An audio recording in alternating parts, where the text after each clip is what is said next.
حضرت اما آمنہ کا انتقال یہی ہے. ادھر سے حضور پاک علیہ السلام کا سفر صرف حضرت برکت ام ایمن کے ساتھ ہے جو حضرت اما آمنہ کی خادمہ تھی. یہ مکہ مکرمہ لائی ہیں اور پھر اس کے بعد دادا جان نے ان کو اپنی آغوش میں لیا.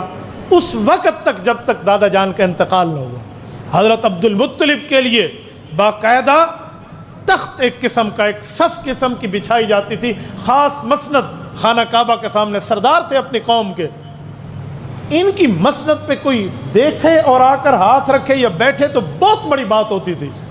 کوئی بیٹا کسی میں ہمت نہ ہوتی کہ اپنے والد کے ساتھ یہاں قریب آ کر یا اس کے ساتھ آ کر بیٹھے. اتنی عزت اور احترام ہوتی حضرت عبد المطلب کی. بڑے بڑے لوگ آتے، یہ کھلی کچہری ہوتی، سامنے بیٹھ کے مسئلے حل کرواتے. کہتے ہیں جب اللہ کے رسول آتے ہیں نا، عمر کتنی ہے؟ 8 سال. حضرت عبد المطلب کھڑے ہو جاتے، کھڑے ہو کے انہیں اپنے ساتھ اپنے تخت پہ بٹھاتے اور کہتے ہیں میرا یہ پوتا میرے نام کو روشن کرے گا. میں حضرت عبد المطلب کے ایمان کا قائل ہوں کیونکہ ان کا کوئی شرک ثابت نہیں، کسی قسم کا کوئی شرک. جب والدین کو ایمان کے ہم قائل ہیں رسول اللہ کے، تو دادا جان کا میں نے تو آج تک کوئی شرک نہیں پڑھا. وہ دین ابراہیمی پر عمل کرنے والے لوگ تھے. بلکہ میں اتنا سمجھتا ہوں کہ حضور پاک کے دادا جان کی دعائیں ایسے قبول ہوتی تھی، ایسے.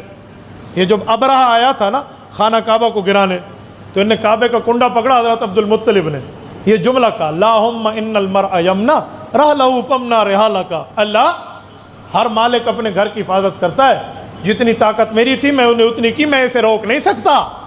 اللہ یہ تیرا گھر ہے، اب اپنی حفاظت اپنے گھر کی آپ ہی نے کرنی ہے. یہ لفظ ہے اللہم ان المرء یمنا رحلہ فمنا رحالک ونصر علی آل الصلیب وعابدیہ اليوم آلک.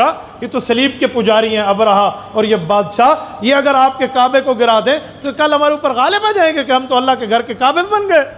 یہ لفظ ہے عمدوا حماک بکیدہم کی یصبوا عیالک. اللہ یہ بے وقوف لوگ ہیں، اپنے ساتھ ہاتھی لائے ہیں اور حماقت کر بیٹھے ہیں کہ آ کر آپ کے کعبے والوں کو نقصان دیں گے. جروا جمیع بلادہم کی یصبوا. اللہ یہ نہیں ہو سکتا. اے رب کریم تو اپنی طاقت کا اظہار فرما. یہ دعا ختم کی نا حضور کے دادا جان نے. اللہ کے رسول کی پیدائش کو 55 دن ابھی رہ رہے تھے اور لوگوں کی طرف دیکھا، کہا چلو میرے ساتھ. کہا کہاں؟ کہا اپنے گھر خالی کر دو.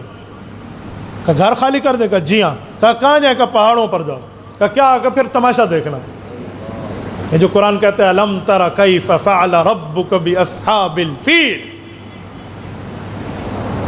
علماء نے سیر نے لکھا ہے اس پر کہ جو ہاتھی کو لایا تھا نا یہ ابرہہ، اس کے ساتھ ایک بہت اہم ہاتھی تھا، اس کا نام تھا محمود. اس ہاتھی کا نام، وہ آگے آگے چلاتا تو پیچھے باقی ہاتھی چلتے. کہتے اس ہاتھی کی بڑی کرامات تھی، گویا کہ اس پہ کوئی چمتکار ظاہر ہوا تھا، تو اس محمود ہاتھی اس کا نام رکھا تھا تعریف والا. محمود کا معنی ہوتا ہے تعریف والا. کہتے جب یہ طائف سے گزر آتا تو نفیل ایک شخص تھا، وہ راستہ جانتا تھا، اس نے تلوار نکالی اس کے مقابلے میں لڑنے کے لیے. تو انہوں نے اس کو پکڑوا لیا. انہوں نے کہا کعبے کیوں جا رہا ہے وہ گرانے؟ تو انہوں نے پکڑ لیا. ایک آپ اس تلوار سے تیری گردن کاٹوں گا، میں تو بادشاہ ہوں.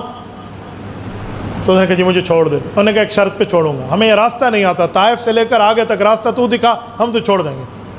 تو نفیل دل میں سوچنے لگا یار میں تو آگا تھا کعبے کی حفاظت کرنے، میں اسی کا راستے دشمن کو دکھاؤں، لیکن مجبور تھا تو اس نے راستہ دکھایا. تو اسے کہا آگے آگے چل. تو آگے آگے محمود ہاتھی بھی چل رہا تھا تو یہ بھی چل رہا تھا نا.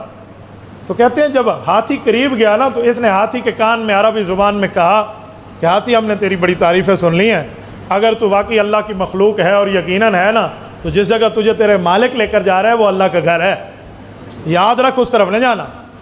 اگر تو اس طرف گیا تو تیرا حشر بھی ہوگا. پھر ایسے تیری تعریفیں اس طرح جیسے دیوانہ وار بندہ بات کرتا ہے نا، ہاتھی کے کان میں باتیں شروع کر دی، لیکن اس انداز میں کی کہ ان سے آگے تھا، یہ لوگ پیچھے تھے وہ نہیں سن رہے تھے.